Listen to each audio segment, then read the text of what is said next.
let us examine some concepts regarding classification trees. Now, this technique is actually called CART, which stands for Classification and Regression Trees. So that itself tells us that this technique is actually suitable for both classification and regression. For the time being, we'll focus our effort only on classification, but later on when we are talking about regression, we'll look at how trees can be used for regression as well. So again, we know that what we are trying to do is to take historical data and let the computer go find patterns and finally build a tree for us like this.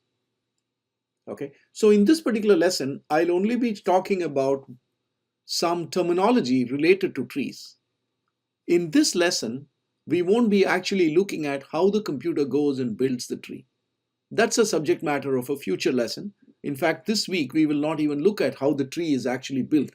So we'll just assume that somehow the tree has been built. How do we use the tree? That's what we'll be looking at in this week. In the next week, we'll get into the depth of how exactly this tree building process works. It's a very ingenious, interesting, and fairly simple to understand concept, but we'll look at that next week. Okay, so when we try to build classification trees, all we are doing is we are taking a look at historical data. Not we are taking a look at, we have historical data, we feed it to the computer, and the computer then builds a tree like this for us. Okay, so that's really what's going on. So this might be the output of a classification tree example. Okay, again, this is some synthetic data. So this is the output for a bank loan offer acceptance data file. Okay, so some bank, let's say, had historical information on customers, on people to whom they made loan offers, and they've got information on who accepted the offer, who did not accept the offer.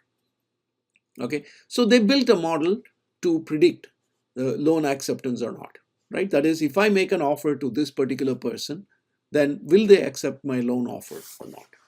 Okay, and the tree looks like this. So the first level of classification of partition was based on income. So they said all the people who have an income of less than 92.5, let's say it's in thousands of dollars, are classified as zero, or people who will not accept the offer, right? So zero means they don't accept the offer. One means they accept the offer. Okay. So the first rule is people whose income is less than $92,500 will not accept our loan. Okay, and incidentally, there's this number here on that line that basically says that out of our entire data set, 1,083 cases met that particular condition. In other words, in 1,083 rows, the income was actually less than $92,500. Okay. On the other hand, there were 417 cases in which the income was actually greater than 92.5, and in that case, we are looking at, well, was their education less than 1.5 or greater than or more? Okay, and in this data file, you can assume that education was coded into some numeric values like 1, 2, 3, 4, 5, and it basically said if the income is less than 1.5, and it turned out that there are 260 such cases, then they're looking at the family size. If the family size is less than 2.5, then they're saying, well, they will not accept the loan. Okay, so this basically means what? That income is greater than 92.5, education is less than 1.5, family size is less than 2.5, then the computer noticed the pattern is that predominantly these are people who will not accept the loan. And if the family size was greater than 2.5 and income was now less than 116,000. So this means the income is between 92,500 and 116,000. In that case, they don't accept. But if the income is greater than 116,000, then they'll accept the loan. Okay, so this is a complicated rule, right? Because this rule says income is greater than 92,500, education is less than 1.5, and family size is greater than 2.5, and income is greater than 116,000, then they will accept our loan offer. Okay, so that's just a rule. So you can see that the endpoints are shown with rectangles and the intermediate nodes are shown with circles. Okay, that's just to clarify that at this point, we have decided to make a decision based on how many cases there are. Okay. Now again, once again, these nodes will contain cases of both zeros and ones, acceptors and non-acceptors. But what is being shown is only the actual decision of acceptor or non-acceptor. That's because, again, this is going by the majority rule, right? The more ones there are, it will be classified as one. If a node has more zeros, it's going to be classified as zeros. So implicitly, this is a tree that is using 0.5 as the cutoff because it's just going by the majority.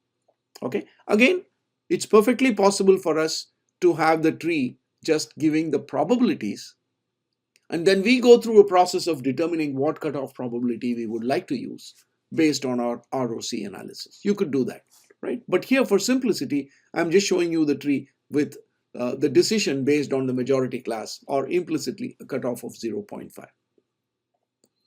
Okay, so that's what I've pointed out. Okay, so now any path from the root node, the starting point, to an end point from which you cannot go any further, that stands for a rule, right? So for example, this shows you the rule that if the income is less than equal to 92.5, then the person is not going to accept our loan, right? So this path really shows you, stands for this rule.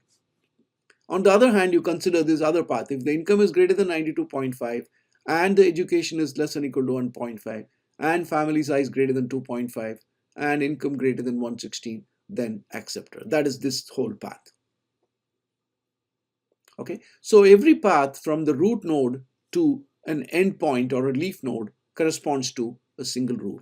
But of course, as we've already seen, this rule can be condensed, right? Because income is greater than 92.5 and greater than 116. So obviously that means income is greater than 116. Okay, so we can condense that into one, we can condense this rule further. Okay, so this is the whole idea, that at every point you make a decision based on the value of one of the attributes. Okay, and it is possible that the same attribute may occur several times, right? So for example, income occurs here as well.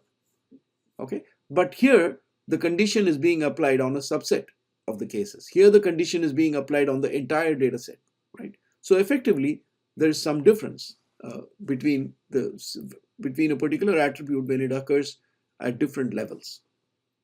It's been applied to a different set of cases. Okay, so you can look at this and identify many other rules. So the question we want to address is, okay, in this particular classification tree, how many rules are there in all? Okay, as we've already pointed out, the path from the root node to an endpoint is a rule. So obviously the number of rules is simply the number of endpoints, which is 1, 2, 3, 4, 5, 6, 7. Okay, so there are 7 endpoints from which you're not going any branching out any further. Each of those represents one rule. So in this example, there are 7 rules. Okay, so why do we call this a tree? Okay, in computer science, these kinds of diagrams are often called trees. Okay, that is because they look like an inverted tree, right? So the root is at the bottom. If you invert it, the root is at the bottom, and then it grows out just like a regular tree. Okay, in fact, that is why we call this node as the root node of the tree, of the classification tree. Okay, it's at the top, but it's the root because this is an inverted tree. Okay, and we call these other nodes as interior nodes. Okay, and we call these nodes at the very end, we call them as leaf nodes. Right? So again, since we are calling this a tree, we are using terms like branching and leaf and root and stuff like that. Okay, so how would we use this in the context of supervised learning? Well, going back to supervised learning, so here's our training partition. So we had some data set. We partitioned the data set into training and test partitions, and we use the training partition to build our tree, to build the model, right? Which is what we always do. We build the model based on the training partition. And here is now our test partition. Okay, And of course, in the test partition as well, we have the value for the actual decision, whether the person accepted or not.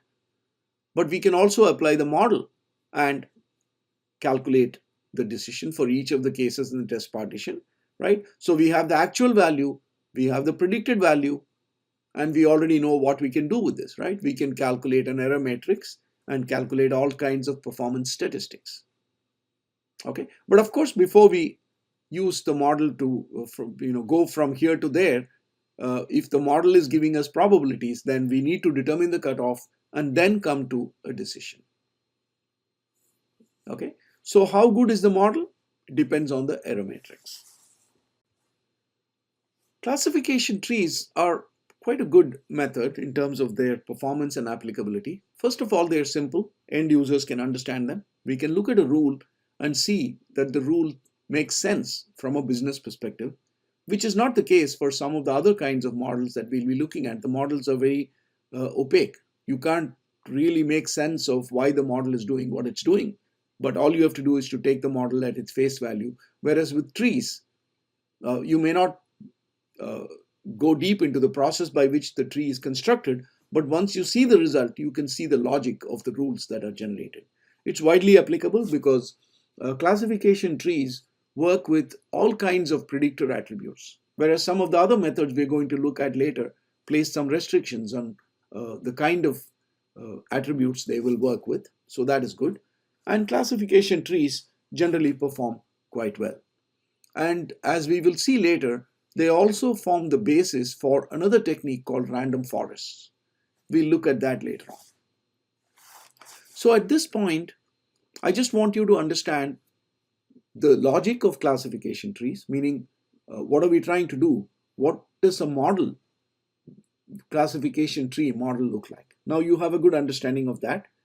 And you also have an understanding of, given a particular case, how can I use a classification tree and determine the probability that this case belongs to each of the classes in our problem domain, right? In other words, I'm given the details of a potential buyer. I can run the person through the classification tree and find out what is the probability of this person being a buyer or a non-buyer. Okay, so I just want you to understand how a classification tree can generate a probability. And of course, we already have an understanding of, once we have the probability, how can I convert that into an actual classification by using a cutoff probability.